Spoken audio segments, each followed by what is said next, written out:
Anyway, should I give you the story? Move on to the next Moving one. on to the next story in the world. News bulletin number 2. News bulletin number 2.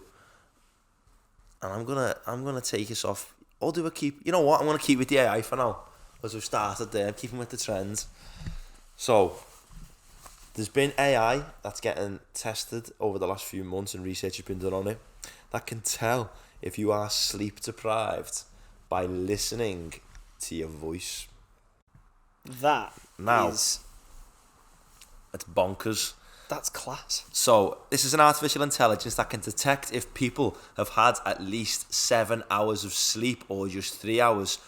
The accuracy isn't the best yet, with 77% accuracy based on the tone of rhythm in their speech. But that's still insane. It's insane. That's 77%, lads.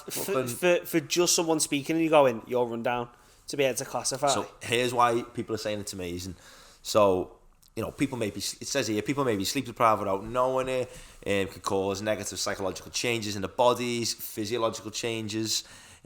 Says Daniel. Now, his second name is Presnitze.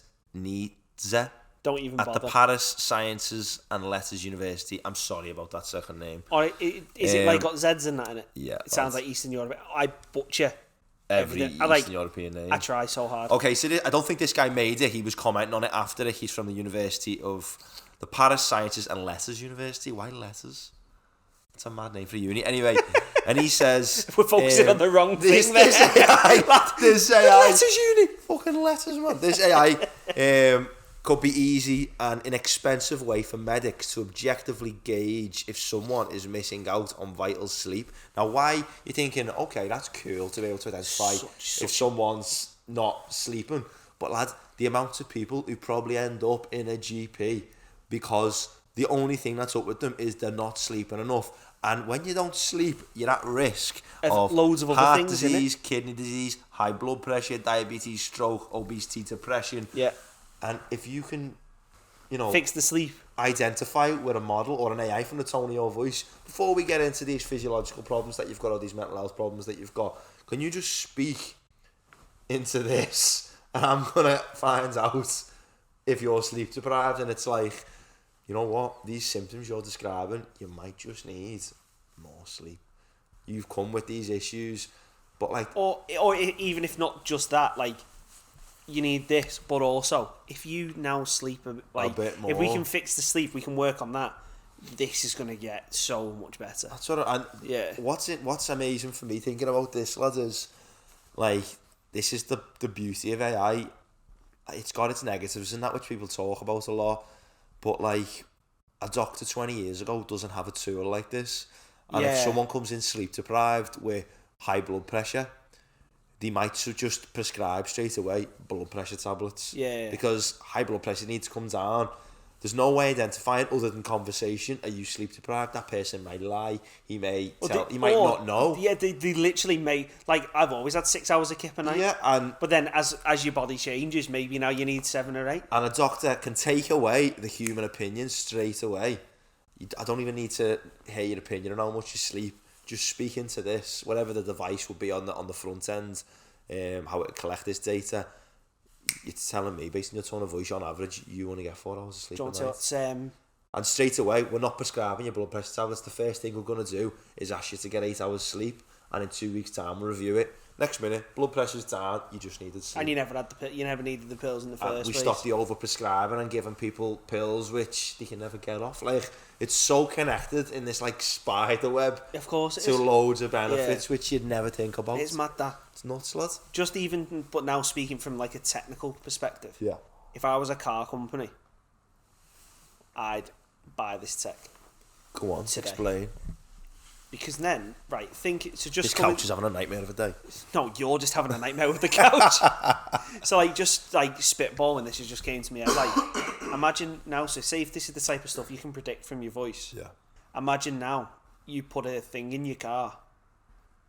You're too tired. You're going to say to drive. You're too tired, you can't drive. Lad. Or then, you go the other way, you go even further. Before you can drive your car, you have to say a set phrase that you said sober. And you say the phrase... You're too drunk, this car won't start. That's amazing. If Okay, I can see the amazing side of it is the drunk one.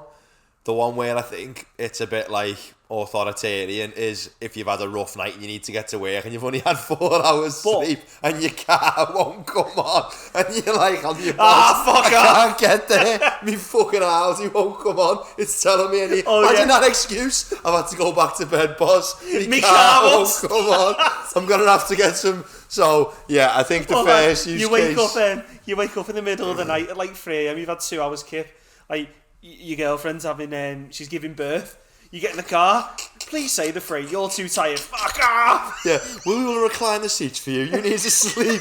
Imagine just getting in the car and it goes yeah, and it puts on like nice music. No, I think it's great for just like letting you know.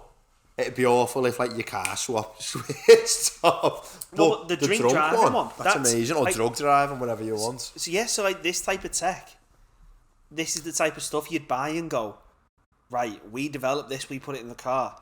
Imagine the PR stunt. Yeah, you can swindle a breathalyzer, lad. You can't swindle your voice. You can't. And then the way you do it is if you say, like before, when you first get the car, you have to initialize a profile and you have to basically say it sober. This is my voice. You'll say like the fox jumps over the brown box. Yeah. And you've got to say it 10 times or whatever. The fox jumps over the brown box. And then that's your voice. So then when you get in, the fox. Nice. I'll tell you about the fucking fox. Yeah, mate, you're not driving anyway. Lads, imagine like someone trying to like gear themselves up. Hold on, like Plods have got the speech recognition thing rather than the breathalyzer. In a few years, it's a speech recognizer. Say, I'm not drunk. I swear I haven't had 8 beers. Excuse me a minute. Hold on. Don't fucking rush me, lads. You've got to let me say it.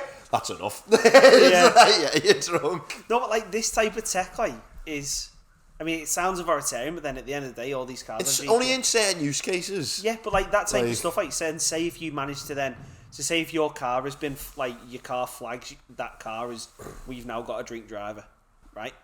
Mm-hmm. And then the car, someone goes, right, fuck it, I'm gonna hack it some way. Yeah. And they start driving it. It sends out an automatic signal. The car sends it out, right?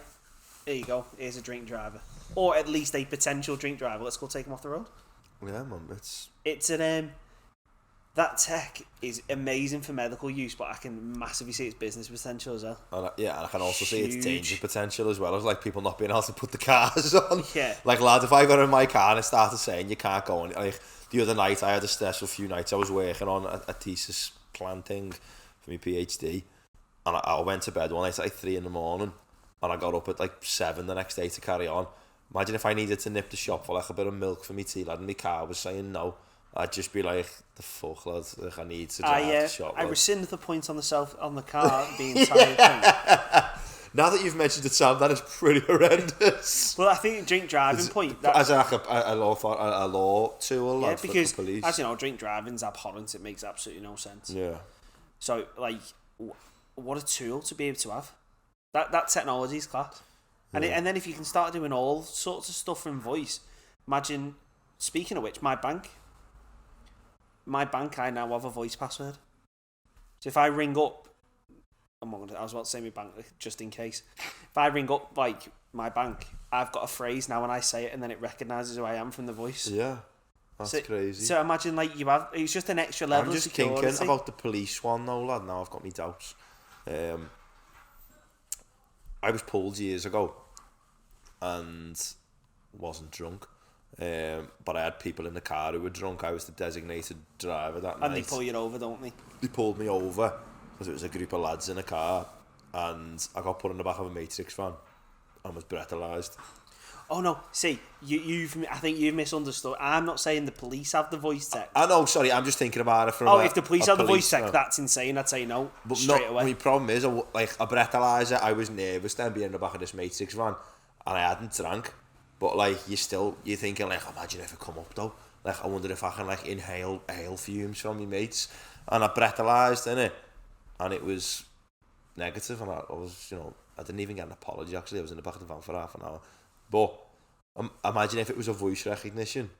This is like thinking into the future, and you were like anxious or nervous because you were and you spoke a bit like, as then it come up drunk. But to be fair, or would it be super powerful? We can identify anxiety from a drunk voice. There's no way they'd even be able to do that, because then they'd have to be like, on your 18th birthday, can you, or like when you get your driving license, can you please say into the mic, blah blah blah. Yeah. So they'd have to, and then who records that, and then what systems out there? That'd never happen. It'd be a nightmare. Yeah. And I'm also very against that. But from a car company, fuck giving the plot anything, man. Fuck the police coming straight from the underground. Fuck the police coming straight from the underground. But yeah, so it's a very interesting piece of tech. I like it.